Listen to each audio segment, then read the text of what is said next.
తెలంగాణలో సంచలనం రేపుతో ఉన్న ఐబొమ్మ రవి కేసులో కీలక పరిణామాలు చోటు చేసుకుంటున్నాయి. రవిని మళ్లీ పోలీస్ కస్టడీలోకి తీసుకునేందుకు నాంపల్లి కోర్టు అనుమతించింది. కేసు దర్యాప్తు కొనసాగించేందుకు అవసరమైన వివరాలు సేకరించాల్సి ఉందని సిసిఎస్ పోలీసులు వాదించగా కోర్టు 3 రోజుల పోలీస్ కస్టడీకి అనుమతించింది. ఇప్పటికే రవి చంచల్గూడ జైల్లో రిమాండ్లో ఉండగా ఇవాళ ఉదయం పోలీసులు జైలు అధికారుల అనుమతితో ఐబొమ్మ రవిని కస్టడీకి తీసుకున్నారు.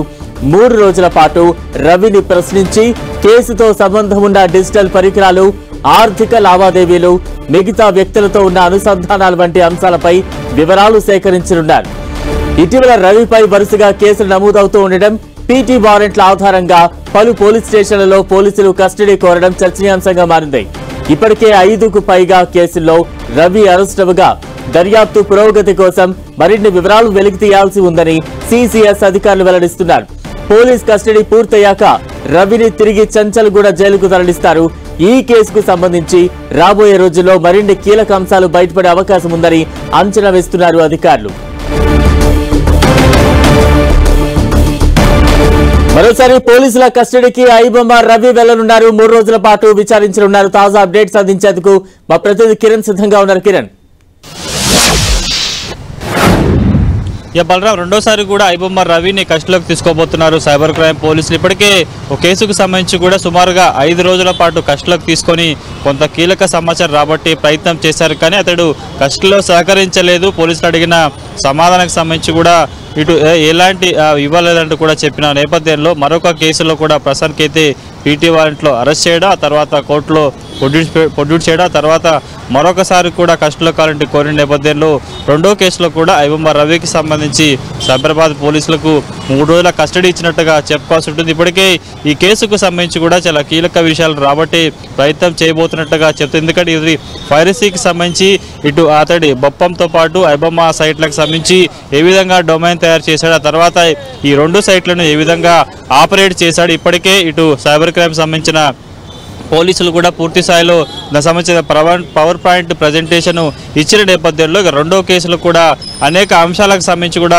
కొంత సమాచారం రాబట్టి ప్రయత్నం చేయబోతున్నట్టుగా మనం చెప్పాల్సి ఉంటుంది. ముఖ్యంగా ఈ రోజు నుంచి మరొక 2 రోజుల పాటు అంటే 3 రోజుల పాటు కూడా ముఖ్యంగా ఆర్థిక లావాదేవీలకు సంబంధించి బెట్టింగ్ యాప్లకు సంబంధించిన విషయాల్లో ఇతడికి చాలా మనీ వచ్చినట్టుగా ఇప్పటికే అందుకు సంబంధించిన ఆధారాలు కూడా సేకరించారు. కాబట్టి గత కస్టడీ విచారణలో కూడా వివిధ బ్యాంకులకు సంబంధించి ఐడిఎఫ్సి బ్యాంకులతో పాటు కొన్ని బ్యాంకులకు సంబంధించి కూడా పెద్ద మొత్తంలో నగదు వచ్చి చేరినట్టుగా గుర్తించారు. ఆ నగదును వివిధ మార్గాలలో కూడా అతడి బంధువులు, స్నేహితుల ఖాతాల్లో కూడా మళ్లించినట్టుగా గుర్తించిన నేపథ్యంలో ప్రస్తుతానికైతే ఈ 3 రోజుల విచారణలో కూడా ఆర్థిక లావాదేవీలతో పాటు టెక్నికల్ అంశాలకు సంబంధించి కూడా కొంత ప్రశ్నించే అవకాశం అయితే కనిపిస్తుంది. ఇక వరుసగా ఎందుకంటే ఐబొమ్మ రవి మీద ఇప్పటికే 5 కేసులు నమోదయ్యాయి. ఒక కేసులో 14 రోజుల రిమాండ్ విధించారు. అందులో 5 రోజుల కస్టడీ తీసుకున్న నేపథ్యంలో రెండవ కేసులో కూడా ఇప్పటికే నాంపల్లి కోర్టు 14 రోజుల రిమాండ్ విధించింది.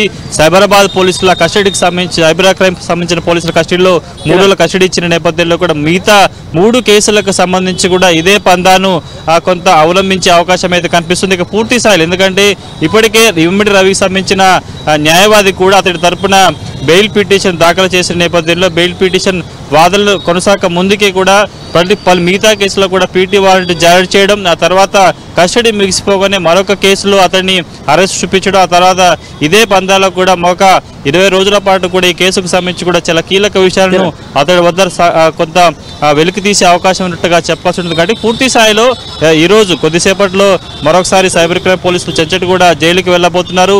రవిని అదుపులోకి తీసుకొని ఈరోజు విచారణ ప్రారంభించబోతున్నారు. బలరాం, కిరణ్, అంటే ఐబొమ్మ రవి విచారణకు ఎంతవరకు సహకరిస్తున్నాడు? గతంలో 5 రోజుల కస్టడీకి సంబంధించి పోలీసుల విచారణకు సంబంధించి ఎంతవరకు సహకరించాడు? ఈ 3 రోజులు ఏ రకంగా ఉండబోతోంది? బలరాం, మొదటి కస్టడీ విచారణ నేపథ్యంలో కూడా ముఖ్యంగా సైబర్ క్రైమ్ సంబంధించిన పోలీసులు చెప్తున్న విషయాల ప్రకారం చూసుకుంటే కూడా కస్టడీకి సహకరించట్లేదు.